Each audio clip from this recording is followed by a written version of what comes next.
I get a kick out of everybody. Isn't Rob man. a Detroit Lion fan now? Yeah. So He was for a day. For a half, actually. Spadoni, you appreciate Rob's fandom, don't you? Well, but yeah, that's me. That's like deep down of it. All of us have a little bit of Rob and San Bruno in us. And you just don't want to admit it. I would agree. I would agree. That drop was in my head last night, though. I'm not to gonna me lie. one more time. I'm not gonna lie. The downfall is near and it's coming hard. It's coming hard. That was me when Kobe tore his Achilles. That was The downfall is near and it's coming hard. It's coming hard. I swear to God, I was thinking about that last convinced. Can we have just a sports fandom conversation? Because I see Warrior fans, and like a great example. Hey, hold on, real quick, Sasky. When a downfall happens, it's never pretty. No, it always comes hard, but it's not coming yet. No. Like Otto Porter Jr. retired yesterday out of nowhere, right? I didn't see that coming. I haven't been following his career very closely. He was in Toronto, got traded to Utah, and his body just failed him. Yeah, stuff happens, right? So, but I see Warrior fans losing their minds about the Warriors, and I'm saying, all right. And some educated fans like Sam and Andy who do the Light Years podcast. I love those guys, and there's things I agree with, there's things I don't agree with. That's part of being a fan. But this incessant complaining about organizations who have been wildly successful in contrast to, I don't know, every other team in pro sports who are reinvesting unbelievable, unprecedented amount of money to maintain. And look, things are out of their control. They made a lot of bad decisions. They made a lot of great decisions. There are things that are in their control. There are things that are out of their control. But like, only one team wins it all. Yeah. And I guess where I'm going at with this is that I just think in sports in general, there are large segments of fans who will never, ever be happy. Oh, I agree with that. No matter what. I agree with that. And maybe I'm one of those fans from time to time, and I admit it, and I'll wear it, but like, for example, yesterday, and I'm doing a quick aside here, the Giants and J.D. Davis. There's a lot of people losing their minds. It's J.D. Davis. Nah, I know. But it's J.D. Davis. It is J.D. Davis, but it's another player and an agent.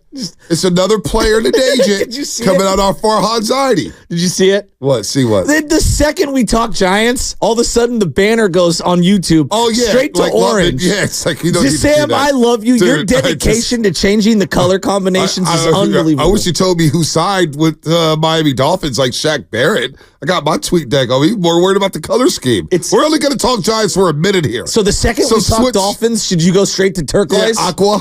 Well, no, because the Dolphins are one of our local teams. But like honestly, okay, look, we can argue till we're blue in the face, but I see people losing their minds with the Giants. It's like, hey guys, you're losing your minds over J.D. Davis. I'm more angry that the team and the totality of where they're at is nowhere where I want them to be. I don't think people are losing their minds over J.D. Davis. It's people losing their minds over Farhan Zaidi and his negotiation tactics. Well, I was there a year ago. And what happened? And an agent comes out who represents J.D. Davis and said, in my 22 years of being in this game, I've never seen anything like this. Well, why does that always happen with Farhan Zaidi and the Giants? Why do we look so incompetent making moves or even dealing with arbitration stuff? We can't even get that right. So then you outright, like, here's the thing. J.D. Davis goes, I don't even know what the game plan is. Matt Chapman speaks, well, I think I'm not going to cut into J.D. Davis's playing time. J.D. Davis had comparable offensive numbers than Matt Chapman last season, and then boom, J.D. Davis is already gone. He's already gone, just like that. And then you get the owners speaking out saying, I've never seen nothing like this. And I'll pull up the exact quote in just a second, but look, it is just J.D. Davis. I'm not losing sleep over that. But it is kind of hilarious that this seems to happen with Farhan Zaidi and the way they move. It's like he's never been in this role before. Well, the totality of all these moves, Carlos Correa, Jock giving him $20 million. Down effect. Yeah, you look like you don't know what you're doing. Right, that I agree with. But on the individual J.D. Davis thing, they offered him $6 million in guaranteed. He went to arbitration, okay? They were arguing about, he deserves $6.9 million. Well, they gave him a $6.9 unguaranteed contract, okay? Free agency has taken forever, and it has the last couple of years. Right. Bryce Harper signed in 2018 in like February. So to think that they weren't going to be linked to Matt Chapman, I mean, I'm sorry. The agent didn't understand the market. On this individual one, I'm not trying to cape up for Farhan and the Giants. I'm calling it like I see it. JD, 29 other teams don't value you more than JD Dave, than Matt Chapman. Well, here's what the agent said, though. Here's what the agent said. In my 22 years in the business, I've never seen a club in arbitration make their one and only offer less than an hour before the exchange deadline. The way the Giants negotiated gave JD no choice but to go to a hearing, which he did, and which he won. It's unfortunate the club has handled things the way they have, but I'm confident the player JD is and the value he will bring to his next team. Now, I'll say this about the Giants. I've never seen a team, whether it's football, baseball, basketball, I can't recall a team, I should say, that has so many mediocre players speak out against the franchise. That I agree with. I mean, it is wild. Alex Wood, J.D. Davis, Brebria. There's another one. Who's the other one? Stripling. Stripling. No, there's more. Oh, Sean Mania. Sean Mania. There's another one. I mean, who's the reliever a couple years ago? Not Brebria. It was somebody else. Oh, the other guy with the beard. What was the guy's name? He was from North Carolina Sam, or something. with red hair. Coonrod. Was it Coonrod?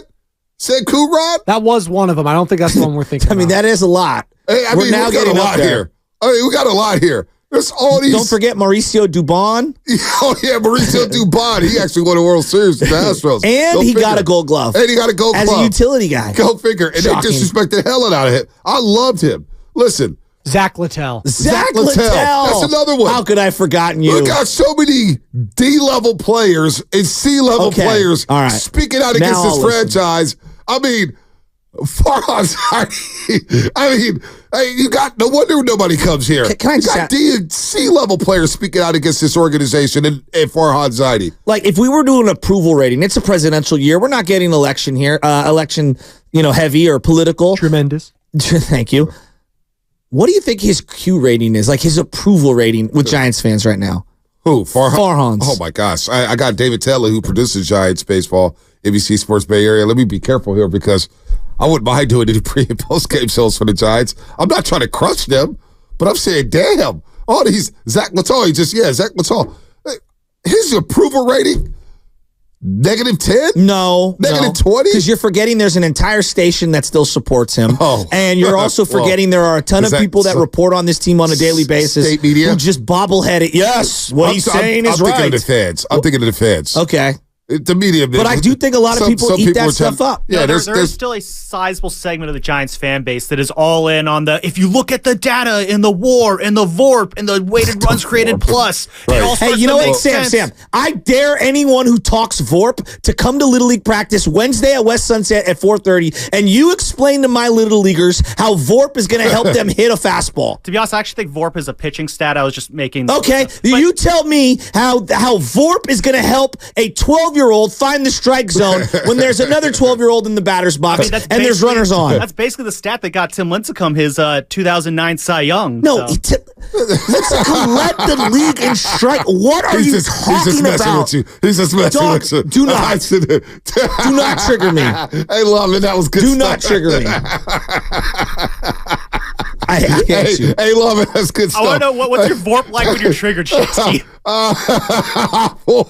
Hey, there was horse come out of Chasky's head right there. He's about to lose his mind. We had to comment down. I think we should start education. Now we guys got to talk about how great Austin Slater is against lefties coming off the bench. The next GM, I just want him to seriously just choose some sunflower seeds and give me nothing but cliches, like from the dugout.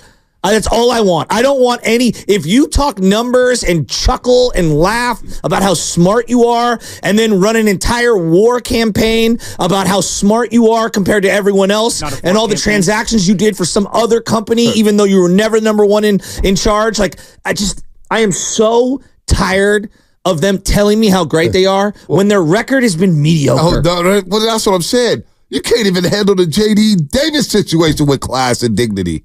Even J.D. Davis on it. Trust me. How are the Commanders more buttoned up in one offseason than the Giants? Bob Myers got there, baby, with Adam Peters. That's why they got some big boys in there. Professionals. I'm not saying Farhan Zaidi's unprofessional, but boy, there seems to be a trend when it comes to dealing with players in negotiations. What's he good at? Who, Farhan Zaidi? Like, you tell me. Kyle Shanahan. You tell me. Like, all the people that don't like Kyle Shanahan, we can all agree.